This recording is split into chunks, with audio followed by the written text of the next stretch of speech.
Olá pessoal, espero que esteja tudo bem com vocês. Vamos lá, vamos dar em continuidade à matéria, finalizando o nosso ano aí. Vamos entrar definitivamente em análise de balanço, uma introdução às fases da análise, para que serve a análise e, é claro, no final, uma atividade para a gente já entrar com tudo nessa matéria, tá bom?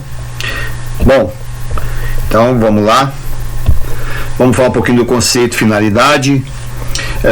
Os processos de análise são as técnicas que a gente utiliza e que nos permitem ver através de indicadores a situação econômica que está na DRE e financeira que está no balanço de uma entidade.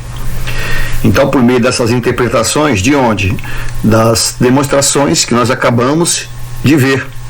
Balanço, DRE, DLPA, DMPL, DFC, DVA. Então, todas essas demonstrações servem de base para que a gente extraia os dados. E esses dados vão ajudar a quem de direito auxiliar na tomada de decisão. Então, é importantíssimo a análise de balanço, que é justamente o que vai ajudar a tomar uma medida.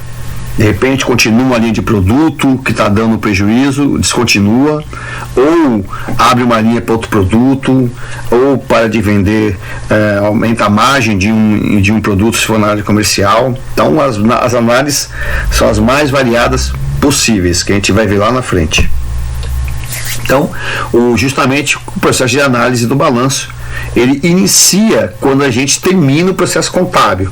Então, o processo contábil: escrituração, razonete, emissão das demonstrações. Então, o processo contábil, até a gente chegar lá no lucro do exercício, fazer todas dividendos, né, o cálculo do imposto, reserva. Então a gente vai fazer todo o processo contábil e só depois que eu fecho tudo, vimos que acabamos o processo contábil justamente com o relatório da diretoria ou dos administradores e o parecer, né, o relatório da diretoria e o parecer da auditoria, né? Então isso e as notas explicativas, isso é o que fecha as demonstrações. Então só depois disso vem a análise, ok? Setor de contabilidade, já dito. Então nós temos lá as demonstrações: BP de balanço patrimonial, DRE, demonstração do resultado do exercício, DLPA, demonstração dos lucros e prejuízos acumulados, DMPL, demonstração das mutações do patrimônio líquido, DFC, demonstração do fluxo de caixa, DVA, demonstração do valor adicionado. Então, é o que nós temos na contabilidade. E aí, após isso, nós temos exatamente o setor de análise. No setor de análise vai ser feito o exame e padronização dos relatórios. Nós vamos ter aí coleta de dados, cálculo dos indicadores. A gente vai interpretar os indicadores após calculados. Nós temos essa ferramenta interessante, que é a análise vertical e horizontal. Então tem análise vertical e análise horizontal. Eu posso comparar com padrões os indicadores calculados e, da mesma forma que a contabilidade, eu vou emitir relatórios.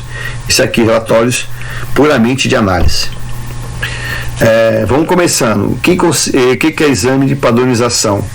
Então, na verdade, exame de padronização é você deixar as contas ajustadas. Então, assim, por exemplo, a conta caixa.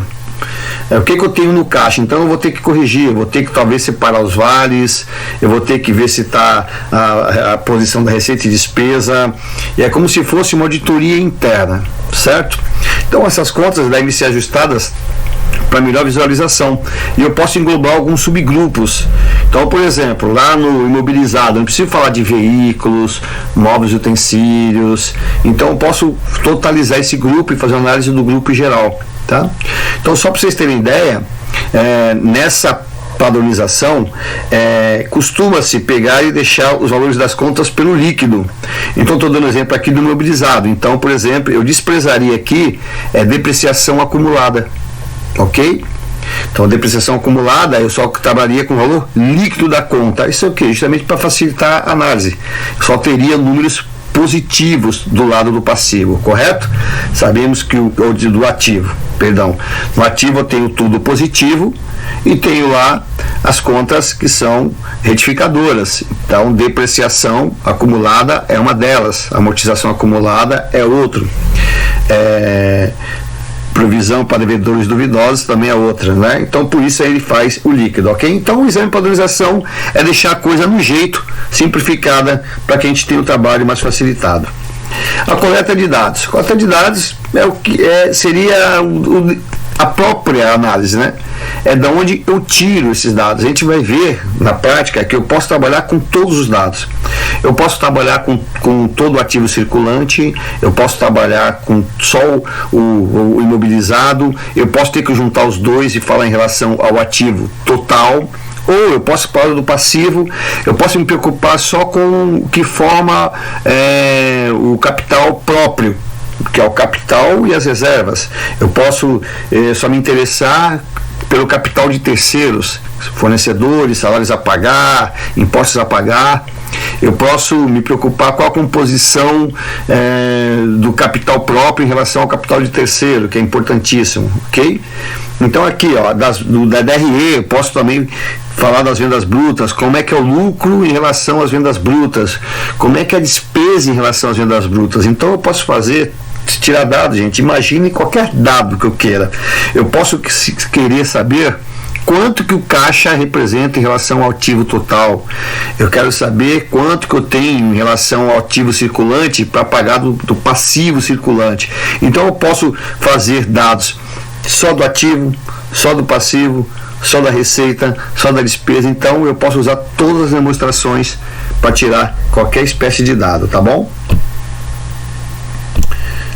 E aí, eu com isso na mão, eu vou fazer o cálculo dos indicadores. Então, os números avaliados vão gerar indicadores, que são os quocientes, o índice, os resultados das fórmulas, né?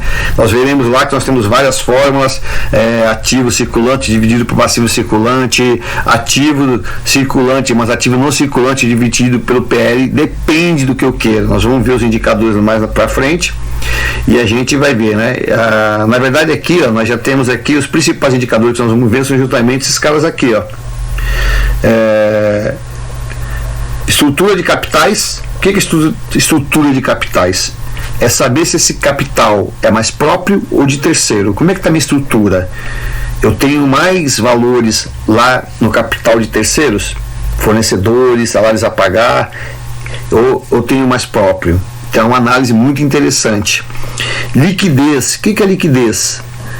É se eu tenho como pagar. O que eu tenho no meu caixa a curto, dependendo da fórmula, médio ou longo prazo.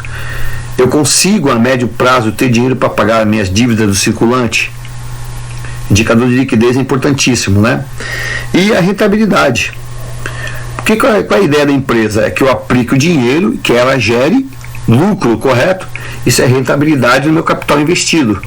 Então eu tenho que saber como é que está a empresa. Então, para nós, se nós quiséssemos ser sócios dessa empresa, seria importantíssimo a gente saber como está formado o capital pela estrutura, se essa empresa tem liquidez, se ela tem grana para pagar o que ela deve, e se ela está sendo rentável. Então vejam só a importância. Nós temos um monte de indicadores, mas a gente vai trabalhar especificamente com esses três e várias fórmulas dentro deles, tá bom?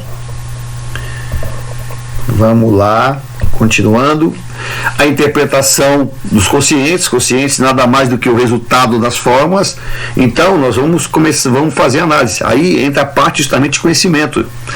Quem faz uma análise tem que conhecer bastante, né? E aí a gente tem aqui algumas questões, né? A gente pode analisar o quociente isoladamente. O índice de liquidez deu 1,2. Se eu conseguir com isso fazer análise, tudo bem. Mas eu posso pegar esse índice e analisar em conjunto. Então, de repente, eu vou analisar a liquidez com a composição do capital. Eu vou poder pegar a liquidez e poder analisá-lo com a rentabilidade, tá? Eu posso ainda comparar com o quociente padrão. O que é o quociente padrão? Imaginem porque talvez eu tenha na minha empresa um valor, só que o padrão do mercado é outro. Então o ideal é que eu compare os meus resultados com outros resultados de outras empresas, tá bom? E aí nós vamos ter aí várias condições. Eu vou ter indicadores que quanto maiores, melhores, e teria indicadores que quanto menores, também melhores. Então depende do que eu estiver analisando. Por exemplo, se eu estiver analisando liquidez, é interessante que o indicador seja o maior possível. Se eu estiver vendo aqui a parte de participação de capital de terceiros, é melhor que tenha menos participação. Então, dependendo do que a gente interessa, eu posso ter indicadores bons ou não, né? Melhores ou não, ok? Análise vertical e horizontal, são duas análises também que faz parte da interpretação dos balanços, da análise de balanço. Importantíssimas essas análises, a gente vai ver que a gente está para fazer com tudo, inclusive nas nossas despesas pessoais. Eu deixaria aqui uma pergunta, por exemplo, eu sei que as mulheres gastam muito mais do que os homens, né, meninas? Vocês sabem disso. Mas os homens também gastam. Mas eu imagino assim, para nós homens, a gente, dentro da nossa composição de despesa no mês, quem anota as despesas, quanto que a gente investe em cabeleireiro? Quanto? Quanto do meu orçamento, José Diógenes, eu invisto no cabeleireiro? 1%, 2%, 3%? Quanto do meu rendimento eu invisto em TV a cabo, Netflix, sei lá? É interessante. Então a análise vertical vai dar isso, né? Cada elemento do conjunto em relação ao todo. Simplificando, vamos supor que eu tenho um ativo, e eu tenho caixa, duplicados a receber, eu tenho estoque, eu tenho imobilizado, só que meu ativo dá 10 mil e o meu caixa seja R$1.000. A pergunta é: quanto equivale o meu caixa dentro do meu ativo total? Então o caixa seria um elemento do conjunto. Qual o conjunto? O ativo total. E o caixa? O caixa é um dos elementos do conjunto. E a pergunta é, quanto que meu caixa equivale ao ativo total? Se meu ativo total é 10 mil e meu caixa é 1.000, meu caixa equivale a 10% do meu ativo total. Então esse é um tipo de análise. Claro que eu estou sendo aqui bem simplista, mas esse é um tipo de análise bem possível, ok? E nós temos aqui a análise horizontal. Enquanto a análise vertical se preocupa com o elemento dentro do conjunto, a análise horizontal vai se preocupar com a análise na linha do tempo, ao longo do tempo. Então, vou fazer uma análise de 2, 3 anos, bem simples. Quanto que foi o aumento, senhores, do salário mínimo do ano passado para cá? Quanto que foi a variação? Então, isso é uma análise horizontal.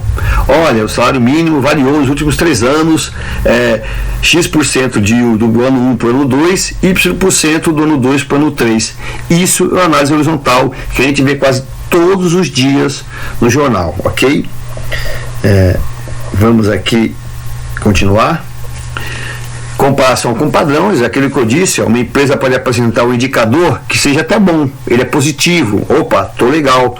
Mas a pergunta é, no mercado esse indicador está ótimo? De repente meu indicador de liquidez deu 1,1, só que no mercado é 2,2. Quer dizer que mesmo sendo positivo o meu indicador, eu estou muito abaixo do mercado.